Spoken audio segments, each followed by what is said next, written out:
Alam nyo ba na hindi nyo na kailangan lumuwas na Metro Manila o pumunta pa ng BGC para lang makatikim ng legit at elevated Italian-American casual fine dining. Andito lang tayo sa MacArthur Highway sa Malolos sa Cassis Restaurant. Sakto, may sineselebrate kami ni Mami, kaya sabi ko, babalik kami sa isa sa paborito naming kainan kapag gusto namin ng social at romantic vibe.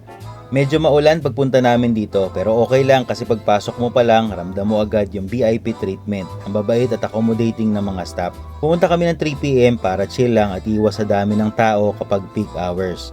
Bago pa man dumating yung mga in-order namin, binigyan agad nila kami ng complimentary focaccia bread paired with olive oil and balsamic vinegar. Italian na Italian agad ang bungad. Sobrang lambot ng bread at magandang pambukas ng appetite. Ang ganda ng concept ng Cassis kasi na-blend nila yung fine dining quality food sa isang napakalinis, maaliwalas at relaxed na space. Pwede pang date, pang family celebration o business meeting o kahit simpleng coffee meetings lang with friends. Dumating na ang aming order. Magsimula tayo sa cappuccino di funghi o ang kanilang truffle mushroom soup. Grabe guys, babalikan nyo to. Sa mga mahilig sa truffle at mushroom katulad ko, panalong panalo to.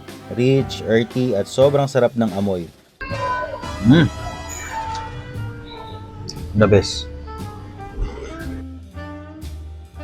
The best yung truffle soup nila. Sumunod ang Insalata Cesar. Sobrang sariwa ng greens at napaka-generous ng serving. So for salad, nag-order tayo ng Insalata Cesar. So ito yung kanilang Caesar salad. No?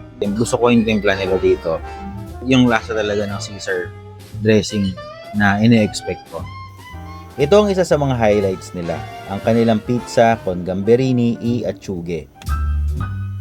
Nag-order din tayo ng pizza con gamberini. Ang toppings ito yung shrimp at saka yung anchovy.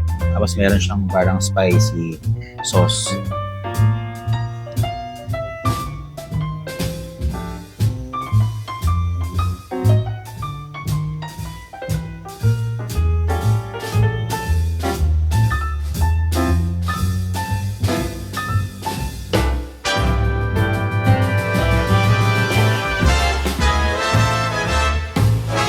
Neapolitan style pizza to na napakalambot ng crust, seafood pizza shop na may hipon, ang lasa napakabalanse ng tomato base at cheese flavor.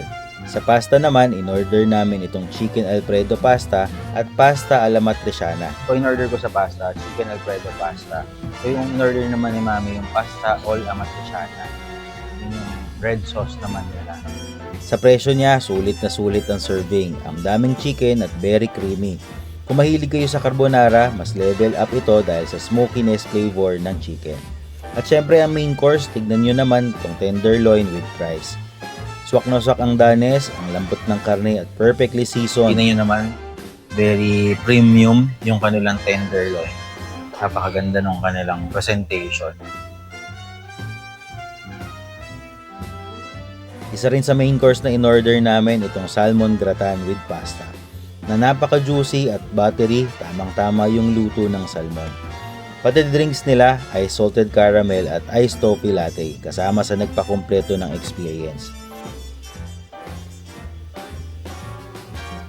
Para naman sa dessert, in-order namin itong burnt bass cheesecake. Nag-order din tayo ng burnt bass cheesecake.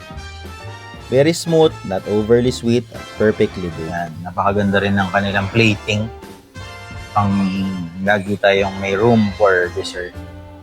Sa totoo lang, kung naghahanap kayo ng lugar para sa mga anniversaries, birthday o intimate events dito sa Bulacan, highly recommended talaga namin ang Cassis. Hindi lang basta masarap ang pagkain, maayos ang parking, napakalinis ng lugar at talagang satisfying yung service ng mga staff dito.